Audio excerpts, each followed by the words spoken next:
The NHL Draft is rapidly approaching, and there are two forward prospects that many people believe could go on to become superstars in the NHL. So today we're going to do a side-by-side comparison of Berkly Catton and Tij Iginla. Hey everybody, welcome into Clearing the Benches, your one-stop shop for daily fresh hockey content. If you go ahead and hit your subscribe button right now, every single day we'll bring you in a new hockey video to enjoy. Well, before we look at these players on the ice, let's take a look at who they are. Berkly Catton comes in at 5'11", 175 pounds. He shoots left-handed.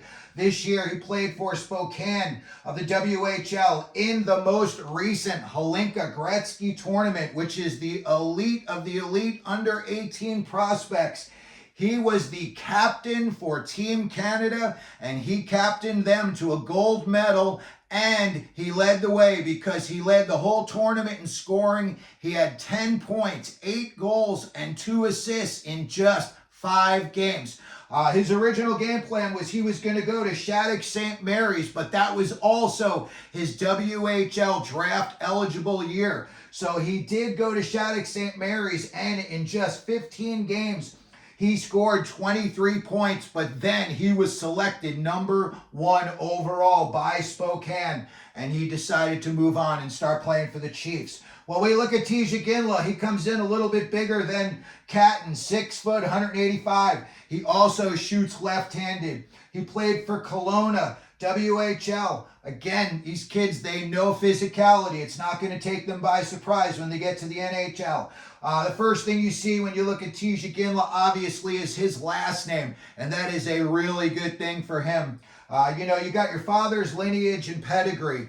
I look at that, and something he's got big time going for him that Berkly Catton doesn't is since the day he was born, Tij Iginla got to go to the Jarome Iginla School of Life. Couldn't think of a better guy to lead the way just in life, and if you want to try to have a professional hockey career, very much like Josh Doan and Shane Doan for the former Arizona Coyotes. When I look at Iginla's game versus Jarome Iginla's game, very different. Tij Iginla is much more skilled than his father was, but also much less aggressive. When we look at Berkly Catton, think of two guys. If you put them in a blender and you poured it out, you may have Berkly Catton in the future. And I'm talking about Logan Cooley and Brad Marchand. He's got Cooley's skill set. He's got that explosive speed. It's very deceptive. You think he's going full speed, and then he all of a sudden kicks it into overdrive. He's next to you 1 second, and he's gone the next second. He's much like Brad Marchand in that he's a leader and he wants to win and he will do anything it takes to win. So when we talk about him and his skill set right now, if you could try to imagine that, may be a little easier to, see what he may look like in the future. Okay, Berkly Catton, he is not the fastest guy like we said, but he's got that overdrive. He is an elite stick handler. He's got some highlight reels where he's got one hand on the stick, holding on to the puck, shielding off another guy, and he's in full control. He also not only scores, but he distributes. Again, much like Cooley and Marchand, they could light you up, or they could also make an awesome pass to a wide open guy who buries it for a goal. When Catton was just 2 years old, his grandfather and his father built him a rink in their backyard. It's pretty funny at the time. There was an interview and he said, yeah, I was 2 years old. He goes, pretty useless at the time. He said, but later on in life, it helped him out a lot. So that's a little funny story about him.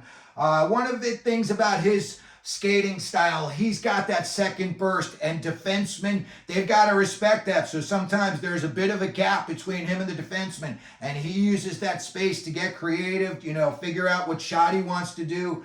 But in the NHL, he's not going to see that, obviously. The gaps are going to be a little bit closer, but again, he is very, very highly skilled. I could see him going around a few NHL defensemen right now. When I see some of the things that he does that are really, really awesome, draws a lot of penalties, and then he scores on the ensuing power play. That's almost like his specialty.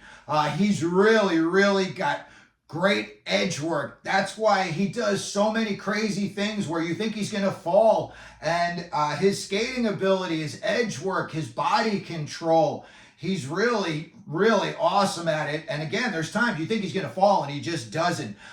He's in these really tight situations. Maybe somebody comes up on him and you think, oh, he's going to go down, and he doesn't. So he's got excellent, excellent body control.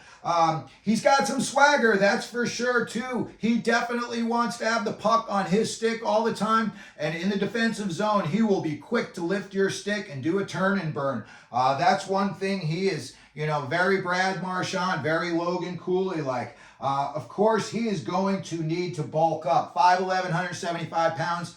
I would think if he could get up to 190 pounds and still keep, everything working the way it's working now, I think that would really be a great weight for him. When I look at the North American skaters that are ranked ahead of him, obviously Macklin Celebrini is going to go #1 overall. And then a lot of people have Trevor Connolly and Caden Lindstrom as 2 and 3, or Lindstrom might be second, Connolly might be third.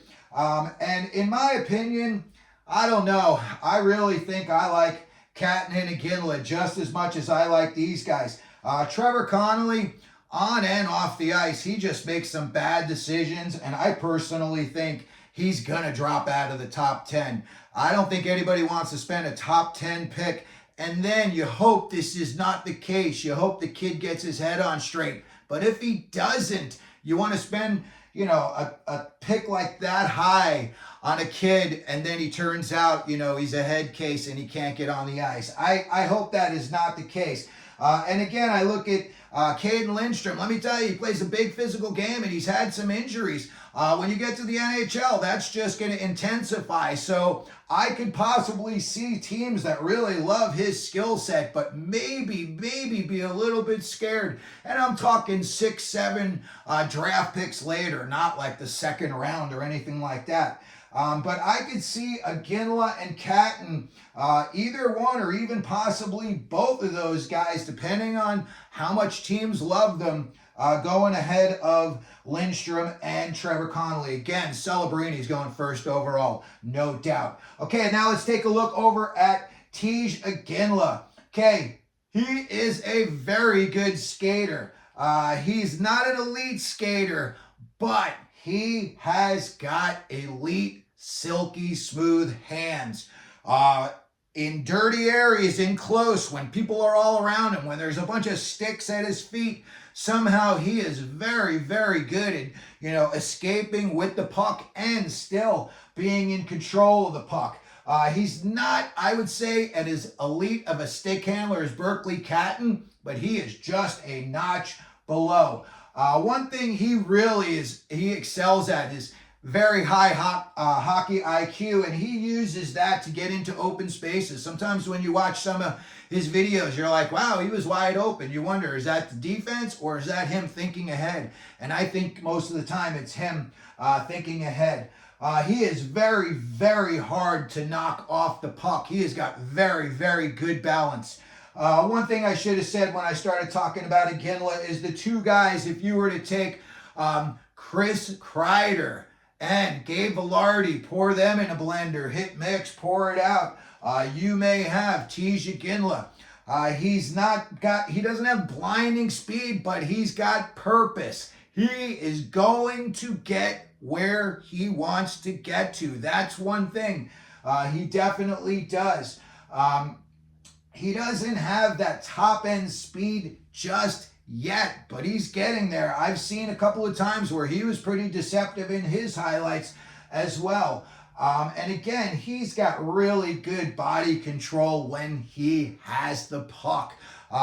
Chris Kreider, you know what? Makes his way to the front of the net, and then he's like a magician. Good luck moving him out of the way. Same with Gabe Villardi. I saw Gabe Villardi when he was at Windsor back in the day, and I'll tell you what, I did not think he was going to turn out to be the player that he's become.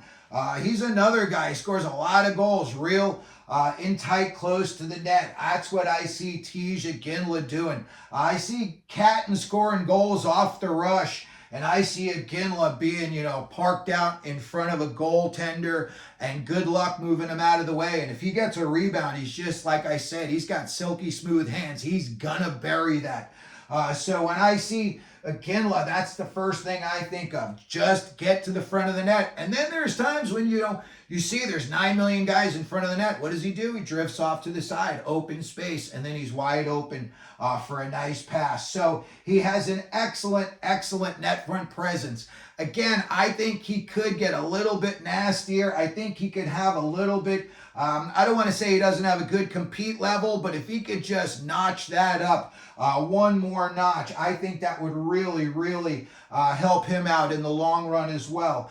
He's got an excellent shot, and one thing is, he is not afraid to shoot from anywhere, and a lot of times he gets that puck on net, and he definitely makes it into a scoring opportunity. And again, just like Berkly Catton, Tij Iginla's got some swagger. I'll put a link to it down in the comments, or rather in the description. But these two fought each other back on October 27th of 2023. And I went to the Coyotes game about a week later, and just by chance, I ran into Craig Button, and he knows a ton about the draft. And I was very excited. I said, Craig, what do you think of Tij Iginla and Berkly Catton? And he looked and he said, these are two very, very good players. So, and that was just at the beginning of the season, and they both had excellent season, and they built on that. So anyway, that's going to do it for this video. I just wanted to take a look at Berkly Catton, Tij Iginla. I think because of the amount of excellent defensemen and a lot of teams that are going to be coveting them, these guys may move down. I think that Berkly Catton, in my opinion, I think he would be an excellent fit on a team like, the Montreal Canadiens. Put him out there with Slavkovsky. Or holy cow, if Utah got him and you had him out there with Logan Cooley, that could really be special. The storybook ending for Tij Iginla is that he winds up in Calgary, but I see a lot of people saying his stock has risen so much, he may not be there when they pick. So let me know what you think down in the comment section. Let me know where you think Catton and Iginla are going to get picked. If you could, please hit the like button, hit the subscribe button, and as we always do here at Clearing the Benches, let them know you're out there.